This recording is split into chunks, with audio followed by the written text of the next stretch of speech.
Es gibt ein Maul, aus dem nichts wieder herauskam. Nicht, weil der Biss so stark war. Die Bisskraft dieses Tieres hat bis heute niemand gemessen. Jede Zahl, die du dazu im Netz findest, hat keine Fachquelle unter sich. Sondern weil dieses Maul gar keine Zange war. Es war eine Einbahnstraße.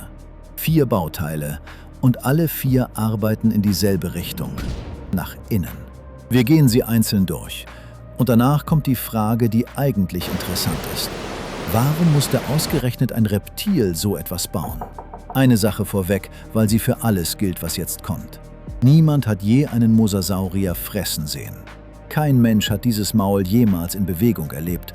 Alles, was wir hier zusammensetzen, ist aus Knochen erschlossen, aus Gelenkflächen, aus Zahnstellungen, aus der Frage, welche Bewegung ein bestimmter Knochen überhaupt zulässt. Wie weit das trägt, sehen wir uns am Ende an. An der Stelle, an der es einmal nicht getragen hat. Der Schädel, um den es hier geht, liegt in Paris. Und er ist da, weil eine Armee ihn geholt hat. Angefangen hat das im Jahr 1764 in einem unterirdischen Kreidesteinbruch im Sint-Pietersberg bei Maastricht. Kalkabbau, Stollen, Arbeiter mit Spitzhacken. Aus dem Gestein kamen Knochen, die zu nichts passten, was jemand kannte. Ein französischer Leutnant sammelte sie ein und 2 Jahrzehnte später kaufte ein niederländischer Museumsdirektor sie für seine Sammlung. Das war nur der erste Fund. Irgendwann zwischen 1770 und 1774 kam der zweite Schädel aus demselben Berg und der war anders, größer, fast vollständig. Ein Domherr sicherte ihn sich und stellte ihn in seinem Landhaus am Hang aus, wie andere Leute ein Gemälde aufhängen. Und dann kam der Krieg. 1795 nimmt die französische Revolutionsarmee Maastricht ein. Mit den Truppen reist ein Mann, der kein Soldat ist, ein wissenschaftlicher Kommissar, zuständig dafür, aus eroberten Städten das mitzunehmen, was für Frankreich von Wert ist. Er ist nicht wegen der Stadt gekommen, er ist wegen des Kopfes gekommen. Und wie er ihn bekam, ist eine der berühmtesten Geschichten der Paläontologie. Die Belohnung war kein Geld. Es waren 600 Flaschen guten Weins, ausgesetzt für denjenigen, der den Schädel beibringt. Am nächsten Morgen trugen ihn 12 Grenadiere ins französische Lager.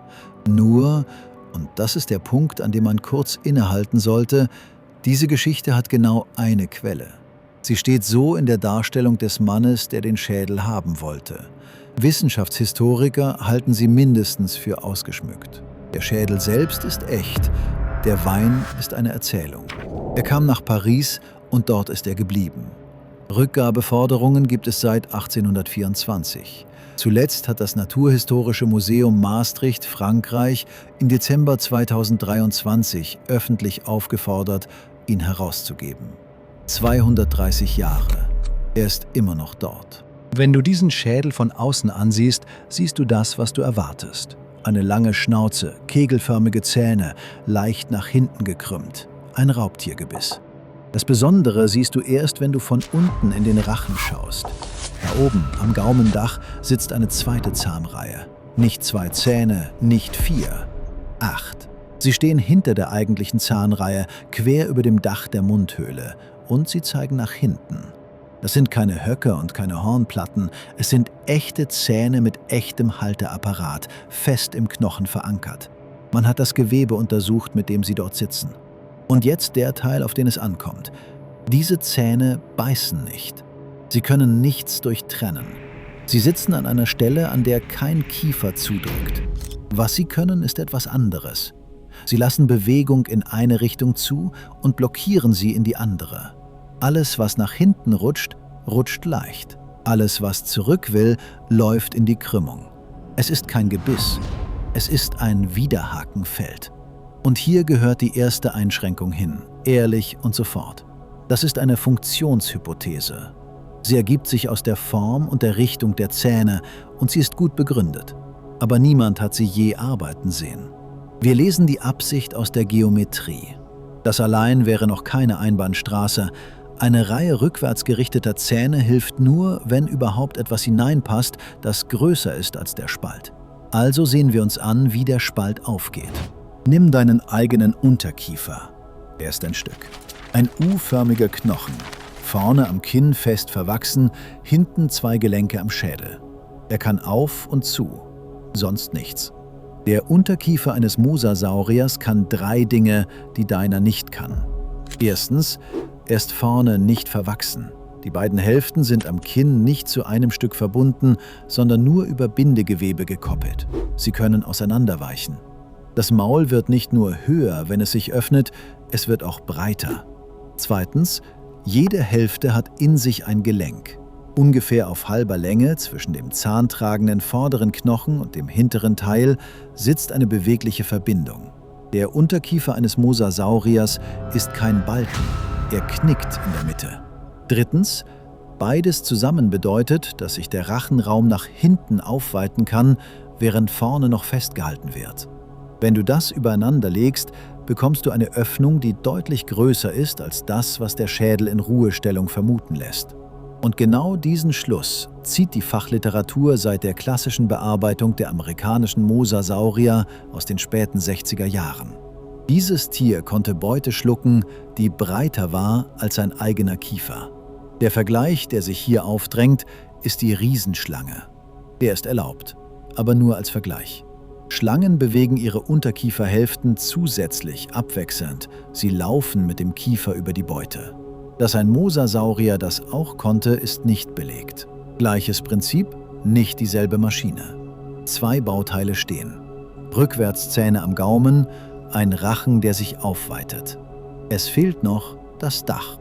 Bei uns ist der Oberkiefer der Schädel. Er bewegt sich nicht. Wenn du den Mund öffnest, geht der Unterkiefer nach unten und das war's. Bei Echsen ist das anders und Mosasaurier sind Echsen. Der Knochen, an dem der Unterkiefer aufgehängt ist, das Quadratbein, steht bei ihnen nicht starr. Er kann kippen, vor und zurück. Das allein verlagert schon den Ansatzpunkt des ganzen Unterkiefers nach vorn, wenn das Maul aufgeht. Bei den ursprünglicheren Mosasauriern kommt noch etwas dazu. Bei ihnen greift diese Kippbewegung in den restlichen Schädel durch. Wenn der Unterkiefer heruntergeht, dreht das Quadratbein nach vorn, schiebt die Einheit aus Gaumen und Oberkiefer mit und die Schnauze hebt sich an. Das Maul öffnet sich nicht in eine Richtung, sondern in 2. Es klappt oben mit auf. Und jetzt kommt der Teil, den man nicht gern erzählt, wenn man eine saubere Geschichte will. Genau diese Beweglichkeit ist bei den großen, spät entstandenen Mosasauriern zurückgebaut. Bei den abgeleiteten Formen ist die Beweglichkeit des Oberkiefers reduziert oder ganz verloren gegangen, wahrscheinlich weil ein Schädel ab einer bestimmten Größe stabil sein muss und nicht mehr beweglich sein kann. Und Mosasaurus ist genauso ein Tier. Groß, spät, abgeleitet. Das Tier, das der ganzen Gruppe den Namen gegeben hat, hat ausgerechnet das Bauteil am schlechtesten, das die Geschichte am elegantesten erzählen würde. Was daraus folgt, ist nicht, dass die Geschichte falsch ist. Es folgt, dass sie einer anderen gehört. Der schlangenartige Schädel, der sich in alle Richtungen öffnet, das ist der Bauplan der kleinen, frühen Mosasaurier. Die Großen haben ihn geerbt und teilweise wieder aufgegeben, weil sie ihn nicht mehr tragen konnten. Sie hatten dafür etwas anderes: Masse. Bis hierhin haben wir beschrieben, wie das Maul funktioniert. Die eigentliche Frage ist eine andere: Warum baut ein Tier so etwas überhaupt? Um das zu beantworten, muss man sehen, was ein Mosasaurier nicht hatte. Und der Weg dorthin führt über das Land, denn dort kommt er her. Ein Landraubtier frisst nach einem einfachen Prinzip. Es hält die Beute fest, mit Pfoten, mit Klauen, mit dem Gewicht des eigenen Körpers. Und dann trennt es Stücke ab, die klein genug sind. Festhalten und abreißen. 2 getrennte Arbeitsschritte und der erste braucht Gliedmaßen. Ein Mosasaurier hat keine Gliedmaßen mehr in diesem Sinn. Seine Arme und Beine sind zu Paddeln umgebaut, die Finger in Hautlappen eingeschlossen. Die halten nichts fest, sie steuern. Und im Wasser kommt ein zweites Problem dazu, das an Land nicht existiert. Wasser gibt nicht nach. Wenn ein Tier im Wasser das Maul aufreißt, schiebt es eine Bugwelle vor sich her. Und diese Welle drückt genau das weg, was hinein soll. Je schneller der Angriff, desto stärker der Effekt. Es gibt im Meer 2 Antworten darauf. Die erste ist Saugen. Fische und einige Meeressäuger reißen den Rachen so auf, dass ein Unterdruck entsteht und die Beute in den Mund gesogen wird. Der Angriff kommt nicht zum Tier, das Tier holt ihn zu sich. Dafür braucht man einen Schädel, der sich schnell und weit ausdehnen kann, und einen Zungenapparat, der wie ein Kolben arbeitet. Beides hat ein Mosasaurier nicht. Bleibt die zweite Antwort. Hinterher und zupacken. Rammen statt saugen. Und wer rammt, hat ein Problem, das der Sauger nicht hat. Er hat die Beute jetzt zwischen den Zähnen, aber er hat keine Hand, um sie dort zu halten, während er nachfasst. Jedes Öffnen des Mauls, jeder Versuch, besser zu greifen, ist eine Gelegenheit für die Beute, wieder herauszukommen. Genau dieses Problem lösen die 4 Bauteile. Nicht das Töten, das Halten. Die Kieferzähne packen, die Gaumenzähne verhindern, dass etwas zurückrutscht, während vorne nachgefasst wird.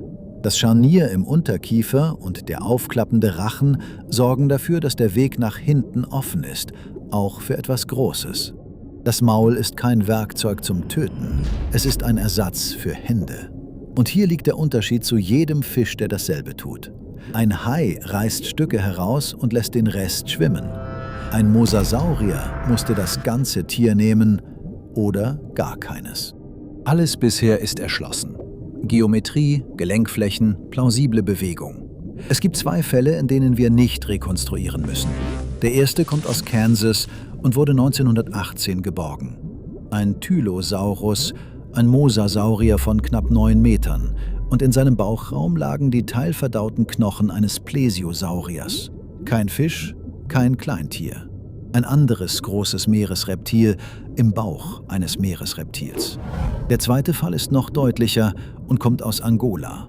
Ein Mosasaurier und in seinem Bauchraum die Reste von Mosasauriern aus 3 weiteren Arten.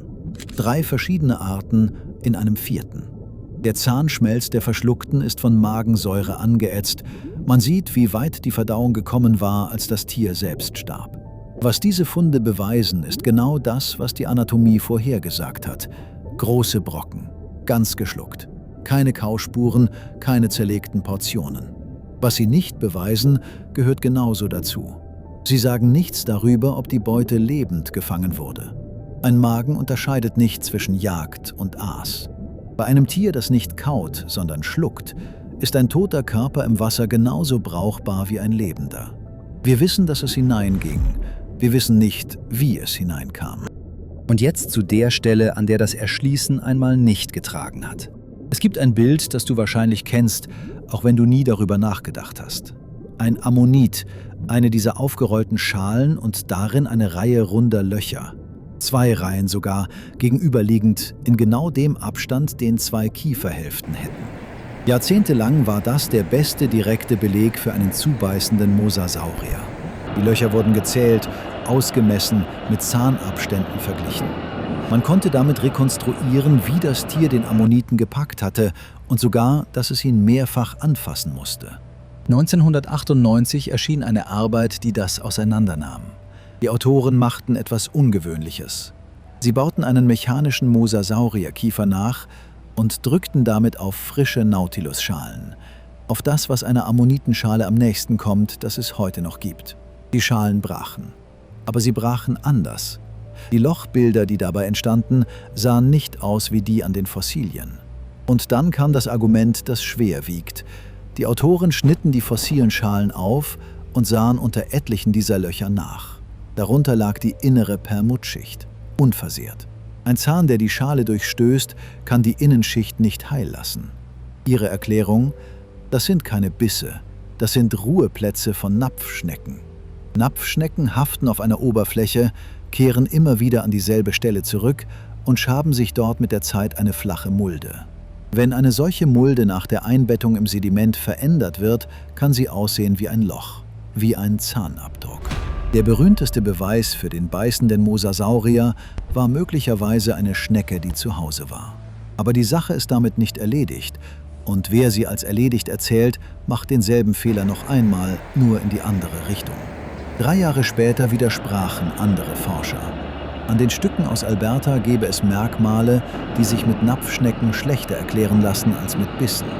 Und an anderen Fundorten, an anderen Ammoniten, sind Bissspuren eines großen Räubers weiterhin publiziert.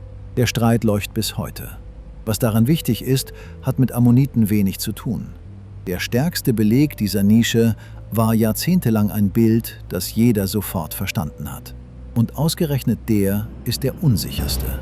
Ein letzter Ort, und der zeigt, wie wenig dieses eine Maul die ganze Geschichte ist. In den Phosphatlagerstätten Marokkos liegt die reichste Fundstelle für Mosasaurier, die es auf der Welt gibt.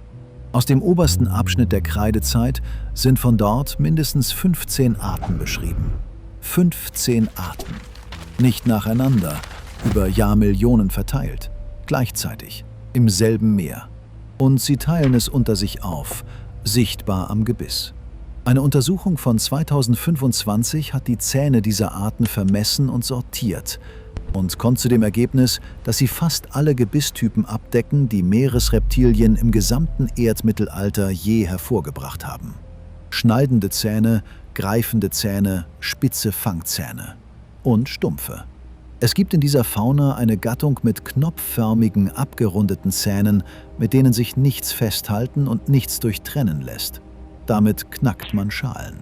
Ein Mosasaurier, der Muscheln frisst. Das Wichtigste an dieser Fundstelle ist aber, wann sie datiert. Unmittelbar vor dem Einschlag. Die letzte Phase der Kreidezeit, die letzten Hunderttausende von Jahren dieser Welt. Wer erwartet, dass eine Gruppe vor ihrem Aussterben ausdünnt, an Vielfalt verliert, sich auf wenige Formen zusammenzieht, findet hier das Gegenteil. Sie waren nicht im Niedergang. Sie waren auf dem Höhepunkt, als es aufhörte. Und der Schädel aus Maastricht, mit dem alles angefangen hat, liegt immer noch in Paris. Er wurde nie zurückgegeben.